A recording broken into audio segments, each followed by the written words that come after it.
এদিকে ধরো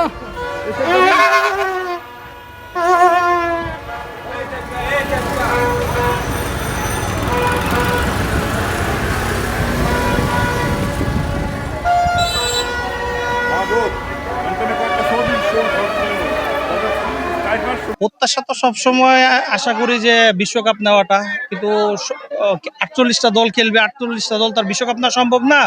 কিন্তু আমরা আশা করি যে আমাদের দল ব্রাজিল ইনশাল্লাহ এবার বিশ্বকাপ দিবে, কারণ যে স্কোয়াড নেইমার আছে এর মধ্যে, এতে আমরা আশাবাদী শতভাগ যে এবার হয়তোবা আমাদের দল বিশ্বকাপ নেওয়ার শতভাগ বিশ্বাস আমরা রাখতে পারি।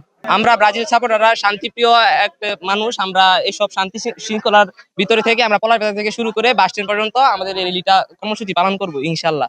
না, আজকে আমরা আমাদের প্রত্যাশা অনুযায়ী অনেক বেশি মানুষের সমাগম দেখতে পাচ্ছি। আমাদের প্রত্যাশা থেকে অনেক বেশি মানুষ আজকে এখানে এসেছে। আমরা ব্রাজিলকে ভালোবাসি এবং আমরা সবসময় ব্রাজিলকে ভালোবাসবো। আজকে আমরা একটা র্যালি বের করতেছি 1200 ফুট পতাকা নিয়ে, পুরা পলাশ আজকে আমরা এই পতাকা নিয়ে ঘুরবো, ঠিক আছে? আমাদের এই বিশ্বকাপে 26-এর প্রত্যাশা হলো আমরা চাপবো এই বিশ্বকাপটা আমরা চ্যাম্পিয়ন হওয়ার জন্য।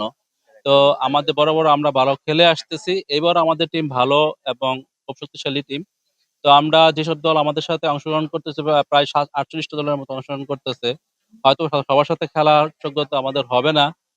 আমি আশা করব যে আমরা যেই টিম নিয়ে আমরা এবার 26-এ অংশগ্রহণ করতেছি, এ থেকে আমরা আশাবাদী যে আমাদের 26 বিশ্বকাপটা ওয়ার্ল্ড কাপটা আমাদের চ্যাম্পিয়ন হব। তো আশাটা আমাদের পলাশ বাজারের এবং অবদার গেট এবং পলাশ থানার ভিতরে যে ব্রাজিল সমর্থন আছে সবাইকে আমি আন্তরিক শুভেচ্ছা জানাচ্ছি।